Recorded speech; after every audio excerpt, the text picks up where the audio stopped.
All right, we teased it in a video a couple weeks ago. We've got the new EcoFlow DELTA 3 Pro. Yep, they skipped the whole Delta 2 thing, went straight to the 3. This is it. This is the new top of the line. It's got the LFP batteries. It's got the brand new inverter. It'll do 4,000 watts. It'll just surge up to 8,000. It even has split phase 240 baked into it. Let's do a tour around this thing and take a look at all the bells and whistles on it. We'll talk about the launch price and everything on it. Then we'll talk about some of the use case scenarios, and we'll talk about some of the questions you guys has and some of the stupid comments some people had in my last video where I said that we were primarily switching, at least our family was switching from gas to electric for 99% of our use case scenarios. But anyway, let's take a look around the unit here. Now, first off, what we got here is the front of the unit. That's where we're going to start. We're going to talk about that because that's where all the magic happens. This is your power button up here. We'll press that. We get that nice display there. Gives you all the information you want. Of course, there is a Bluetooth capability. You'll put it all on your phone so you can take a look at it there. You've got USB-C here. You've got USB-A here. You've got all your 110 stuff down here. Then you've got your split phase 240 over on this side. Now, here's one issue though, all right? Because we're gonna talk about the good, the bad, and the ugly on this. We're gonna be honest about it. It cannot run 110 and 220 or 240 at the same time. I should say 120. It's an either or solution. So you're either running a bunch of stuff locally off of the 120 or you're switching over and you're just pushing 240 through the 240 side there. One thing I heard a lot of people comment about this was, and I don't know how they missed this, is that the fact that it doesn't have a 30 amp RV plug, that's just a deal breaker. I'm not sure what deals you think you're breaking, but there it is right there on the side. Easy access, easy to get to. It's right there. I don't know how anybody missed it. We talked about it. Anyway, point is this. You got four 120s.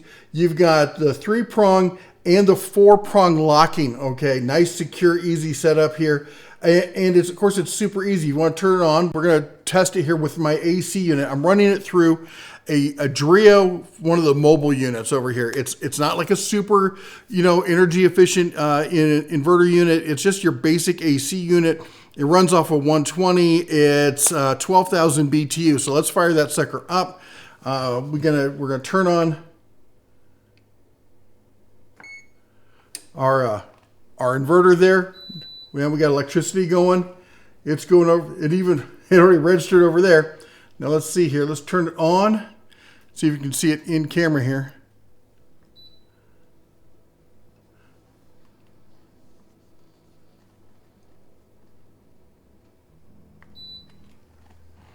All right. We got it going. We got it set to 65. We got max air running on it. Here we go. You see it surged up to 1,400 and some. We're now cooking around just below 1,000 on that. And it says we can run this. We're going to let it bake. Right now it says it can run it for 4.5 hours. It tells us right here how long that's going to run for. 97% capacity. Again, this is a 4,000 watt unit, watt hours, I should say. And then for DC output, besides this stuff here, over on the side here, you can't really see it. I'll put a photo of it online. We've got a standard barrel out as well as an Anderson plug. So you can get some high power DC out if you need it. Again, it's another one of these sliding door kind of setups. Now, I'm going to real quick here talk about a couple of the negatives I don't like about this thing. This little hand strap here, it rotates. It's not big enough for my size hand. I got big hands.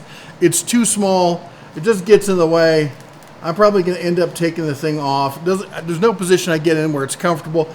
I would have preferred that they had rubberized. Let me see if I can get this sucker off here. Look, it says EcoFlow on it. Who cares? I would have preferred that they just rubberized this or texturized it even. I don't need it to be rubber. It doesn't need to be super soft. I definitely don't need this leather or faux leatherette or whatever this is. What I would love is a nice textured grip so that I can actually grab a hold of this thing because it's not light. Okay, that's one of the negatives on this. I almost wish that they had done this as a separate inverter unit that would snap into batteries because they do sell other batteries. So if I could have just had like a modular battery system with an inverter that clipped onto them, That almost would have been better than this unit. Now it does have the carry handle, the luggage style carry handle, which I always say is a requirement for any of these bigger units. It has wheels in the back, as I showed in the previous video as well. We got air intake and output. It flows through the unit. It is quieter than most. It runs as low as like 30 decibels, but it also gets as high as to like the high 50s, I think I tested it at, when it's really kicking. Now, is it the super loudest thing out there? No, actually compared to a gas generator, even in a super quiet inverter gas generator, this thing is really, really quiet. And that's the one thing a lot of people got to do. You got to compare apples to apples. If people are like, well, I can buy an open frame generator that'll, put out modified sine wave for, like $500, it'll do the same thing. It's not the same thing, okay? If it's not putting out pure sine wave, if it's not like a fully enclosed super quiet generator, then you're not doing apples to apples. You gotta be fair about your comparisons, okay? So let's talk about some of these things they're offering here at launch. All right, we're on the website here. This is the Delta Pro 3 here we're just talking about. And the list price on this, as I said, it's not cheap. $3,699. Now there is here right off the bat a $500 off coupon here. You're going to want to snag that because that's going to take this thing down to a more reasonable $3,200. Now, if you think that is an unreasonable price, I want you to put down in the comments your choice. Put down the make and model number of a fully enclosed gas-powered generator that'll hit 8,000 surge. Okay? And it's a comparable model. Like, not some off-brand, not some, like, third, fourth tier. We're comparing Cadillacs to Cadillacs here. If you want to compare your Cadillac to a Hyundai, that's fine. And don't get me wrong, I'm a big fan of Hyundai. I think Hyundai can work for most people all day long, but that's not what you're buying here. There's other companies out there that make products that are kind of similar. I don't think anybody's quite doing what they're doing right here in a portable, easy to move around power unit like this that'll do split phase 240. Anyway, let's jump back into it.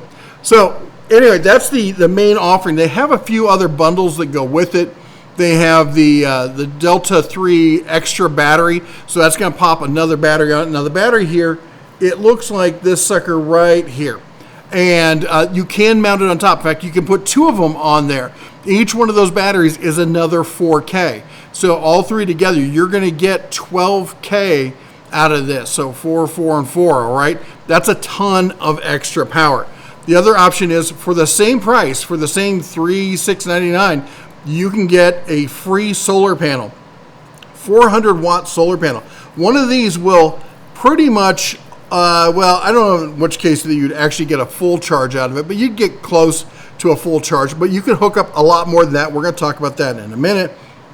The smart home panel, if you want to put the on-the-wall kind of panel, we've got the alternator charger pro generator adapter, then the PowerInsight home energy manager. I've got one of those. I don't have it hooked up. It's essentially a tablet that lets you control the whole thing. It's got a great mounting system. It sits on the wall, so you can walk by, you can do all your controls, but then you can take it off and you can go with you and you can walk around and control all your power. Not sure how often you're going to do that, but it is a really smart and techie way to control the power in your household if you're using this as a main power backup. And that's the thing is, this is the first case where it's bridging that gap between just portable power and whole home power. All right. Now, of course, if you have a really small home, you're living in an RV, on a boat, houseboat, kind of stuff like that, it may be your whole home power in that kind of situation. Then we have the smart home panel 2 plus the installation there, 9 yards. Anyway, you can figure out what combo might work for you or might not work. But let's keep going through the rest of this stuff. So some of the features they're talking about: comprehensive 10 millisecond UPS. Most of the ones we talk about in these classes, this kind of stuff is going to be in the 30 millisecond. Now, I'll be honest, for me, has not been an issue. But if for some people who are like, I need it to be faster, here's your 10 millisecond. Next up, we've got sleek and striking cutting edge design. Okay, I agree with that. I don't know how important that is. 4 kilowatt capacity in a single unit, expandable to 48 kilowatts. Now that's with the 3 units. As you see here, right in the middle, you can put 3 base units with 2 batteries each. Now, granted, that's not going to be cheap. That's going to be a pretty penny. That's going to get you, 48 48 kilowatts of power. Now, to be fair, let's be honest about this. The average home in the U.S. is about 2,300 square feet. The average home in the U.S. uses approximately 30,000 kilowatts or 30 kilowatts per day. So at that point, you're going to be getting a little over a day and a half of power if you have that whole thing maxed out. 3 base units and 6 batteries. It's a lot of money invested in there, okay? So if you're looking to go that route, that's fine. And the nice thing about it is it's portable. You can take some of it with you. You can put it in the RV, and when you come back, you can plug it into your house. Gives you that level of flexibility. And a lot of people are going to like, that's stupid. I would just get gas. Well, we're going to talk about those in just a minute. So hold your horses, listen to the whole thing. We're going to talk about it because remember, it's a tool. And every tool has a different job. You can't drive a screw. Well, I was going to say you can't drive a screw with a hammer, but I've seen people do it, or at least try it. So anyway, let's go back. 5-year warranty from EcoFlow. Of course, they're the number one, company on the market as far as I'm concerned. Ultra quiet operation, we talked about that. State-of-the-art LFP batteries. A lot of people still commented in the last video, but they'll catch on fire. Dude, you got to keep up with the tech. LFP or lithium ion phosphate. They don't have the thermal runaway problem that standard lithium ion has. It's not the same thing. They don't burst into flame. There's no spontaneous combustion. Just calm down. Maybe have a decaf. All right, next one is the cell to chassis integration. It's nice. It's slick. It all works together. IP65 rated. That's really nice. And 7 charging methods. There's tons of way to get power into this thing. Some of it's a little ridiculous, but you can do it. Now, effortless power for every family. I'm starting to crack up because I know what's coming up next. So you see Mom here plugging in the 4-prong, which is sure, she could do it. My wife does it, so I'm sure she can handle it. Power with just one tap. You just turn it on. You can even monitor it from your little cell phone there. Look at the daughter sitting there, of course, being like, "Oh, look how cool this is, Mom." Great. That's like, my kids dig it too. They really into this sort of stuff. But here's the part.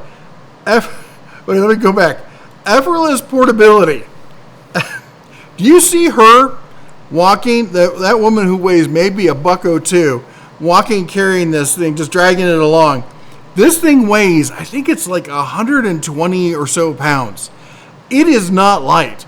I had to be super careful lifting this thing up to get it up there. Even just walking around, toting this thing, she's like not a care in the world. I'm sorry, that case has to be empty if she's walking like that. Or they freeze framed it or something. I don't know what, but no one is sitting there smiling, dragging this sucker around. You're like, I hope this thing doesn't tip over. Oh my gosh, this weighs a ton. How do they call this portable? This is again one of the negatives. Would I call it an ugly? No, because at some point you're like, this is a ton of power. If you get a big cube gas generator, you're going to be doing the same thing. You're going to be sitting there going, I hope I don't drop this sucker. And I'm looking at their car. Look at their car. They're already full with bags. Where do they think they're putting this? Is it going to... You are not putting it on top of that luggage. It will crush your luggage. And then if you hit the brakes, it will go like a meteor right through that car. I don't understand. Anyway, marketing people market. They do silly stuff like this. That's just all there is to it. Well, anyway, let's get to the next page over here. Not quite as humorous, but that one was pretty good. We got the EcoFlow. Here we go. How much will it run for every item? And I like that they put this up here. A well pump, it'll run for 1.6. An air conditioner for 1.8 to 3.6. There, you just saw what it said on mine. Currently, it's saying that it will run for 2.5 hours. Okay, I was waiting for it to update. It had to do a little bit of power consumption to see where it's at. Again, I wasn't at 100% power. I was at like 90, 97, 96 in there. Anyway, electric oven 1.9, heater 2.2, microwave 2.5, refrigerator 3 days. Your appliances may differ. Okay, you have to check the output. Just do the math. It's just basic math. But then if you get the extended backup, like on there it is. That's the full bore there. Refrigerator for 15 days. That's a lot of juice to run a refrigerator for 15 days.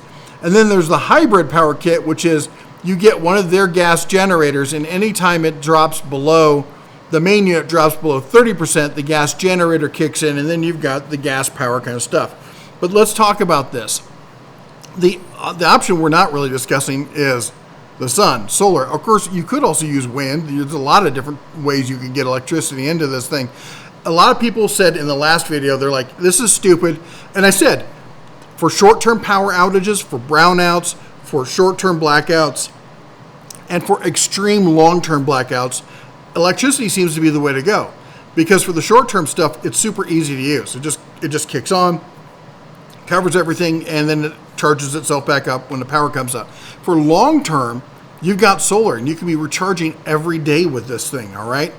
Now, where it really doesn't kind of work as well is when you're looking at that 2 to 3 day period where there's widespread, there's bad weather and power outages. So you're not getting solar because maybe there's a hurricane sitting on top of you. You don't want your solar cells out and that kind of thing. In those kind of situations. But then a lot of people seem to think that that's the only situation why somebody would buy a generator. They're like, well, I'll run it on propane. I'm like, you've never lived in California. California, the emergencies out there are not usually big storms like that. They're either rolling blackouts or they're earthquakes. And when the earthquakes happen, the grids often shut down for emergency situations and they cut the propane automatically. A lot of you don't know this, but those of you in California can chime in. I lived in a part of the North Bay near San Francisco for a good time. And my gosh, anytime a large truck went by, that trigger would go off and we'd lose our propane. Not propane, natural gas. And so there are a lot of issues where everyone's got something a little bit differently. A lot of people said, well, it's better in the freezing cold. Those batteries can't handle the cold. Sorry, but portable generators can't handle the cold either. Ask your manufacturer. They will say below 40 degrees, this thing's not going to do well outside and might not start. It says it right in the manual. Call them, ask them, they will tell you so. Lithium LFP batteries are rated to -4. You get less, they do degrade as far as usefulness, but you can still use them below 0. All right. On top of that, you can use them inside, which you can't do with a gas generator. All right. Again, these are tools. Your situation may vary, but your situation isn't the only situation. You need to remember that. Okay. So let's go through some more of this. And then we come over here and we look at the whole home setup. How do you connect it to your house? Well, you can use one of their smart panel kind of setups like we showed before. You can get your basic inlet box where you just plug it in, or you can do a manual transfer switch. I think the manual transfer switch is the way to go on this kind of setup, unless, of course, you're going to go with the whole power wall-ish kind of setup there from the home panel there.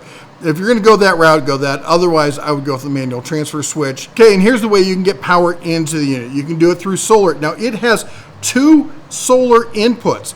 It's got a high power and a low power. I think the high power does, it's 1,600 watts max input. The low power would do 1,000. That's 2,600 watts of input. So you can put a lot of juice in this through solar cells.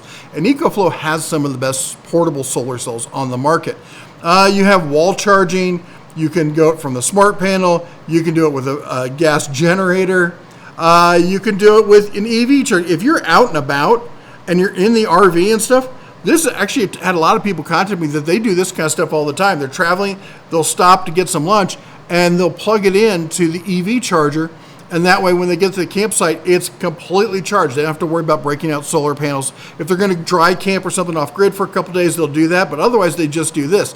Many parks these days do not that only have, like, maybe they have water, but they don't. There are a lot of them that don't have water, have water but don't have electricity.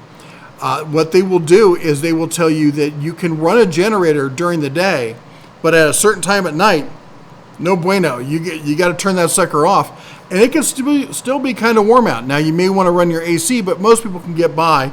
And now, remember, I used to camp and have friends who camp down in the desert and stuff, and most people there get by with just running some fans at night, so you don't have to have that full AC power. But if you want to invest that much, you can do it.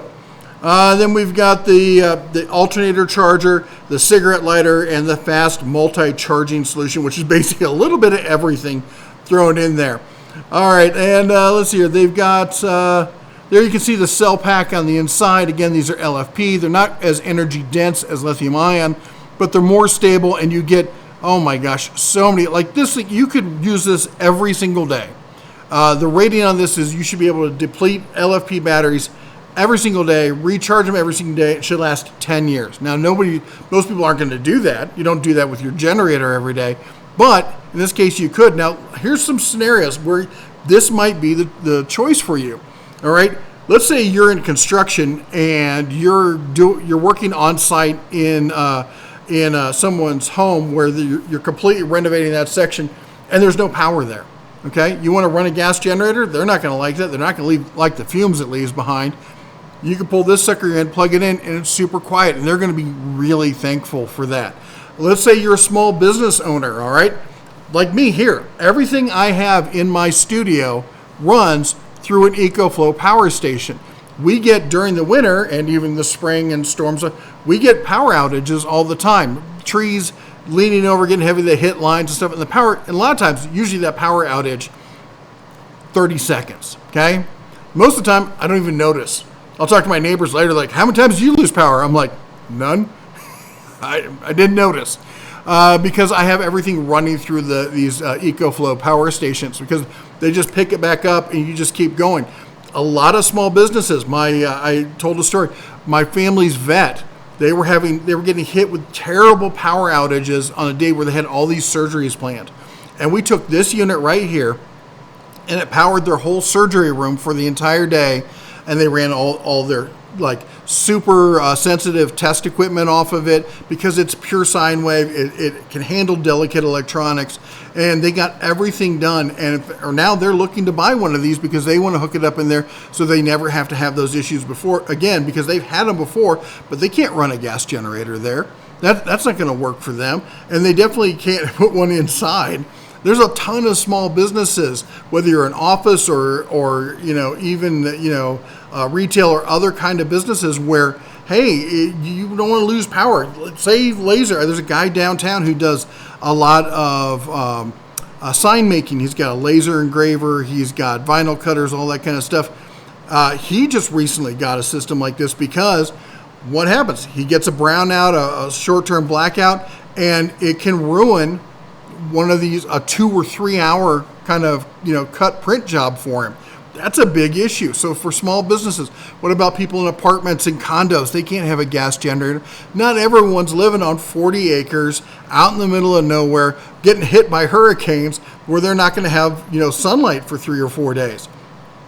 You got to remember, your scenario is not the only scenario that's out there. As I like to say, I know Mama said you're special, but you're not. Anyway, in fact, let's talk about power outages real quick. So the top 10 most common power outages are severe weather, natural disaster, motor vehicle accident. This happens a lot. In fact, we just had that happen recently. A semi was not paying attention and took out a power line pole, and power was out there for about 2 hours while they were dealing with it. Equipment failures, fallen trees, wildlife interference. Equipment failures, I want to talk about that. When I was living in San Francisco, they had a massive transformer go out. You could hear it across town. That thing blew like a bomb. And their power was out for quite a while there. Wildlife interference, yep, sometimes it happens. High energy demand, again, can you say California rolling brownouts? Power line damage from construction work, damage from the public, cyber attacks, planned power outages. Now, what you have to do, though, is you have to look and go, well, that's what can happen, but how likely is it? And we got a chart here for you as well. Equipment failure is going to be the number one cause. Natural disaster is going to be number 2, 47.8 and 30.7% respectively. Then you have malfunctions and miscellaneous stuff coming in at 10%. Vandalism. People were shooting power stations not too long ago. That's 5.7%. Supply shortages, 4.2%. In case, of course, is much higher in some states. And cyber attack, 1.43%. So you have to mitigate, hey, what's going to be what and what's going to be good for this. Anyway, I'm not saying in any way, shape, or form that this is the unit that you need to buy. What I'm saying is this is a unit that's out there. This is a tool that can be in your arsenal. Is it the right tool for your job? I don't know. I've been a big fan of Delta, or I should say EcoFlow, and the Delta line of products, as well as the River line of products for some time. Yes, they do send them to us. Yes, they did send this one to me. And, and did I buy it? No. But you know what? Again, I've got gas generators as well that people have sent me. I get tons of gas generators sent all the time. I've got one sitting right there. I just got rid of one the other, gave it to a buddy of mine that they sent to me. So you could say I'm biased, but I would be biased both ways in that situation, so I don't get it. Anyway, that's all I got for you today. Links, of course, as always, will be down below. Let me know what you think about it. While you're down there, don't forget to chomp the old like button, smash that subscribe, ring the bell on the way out. You all take care, God bless, and as always, shine on.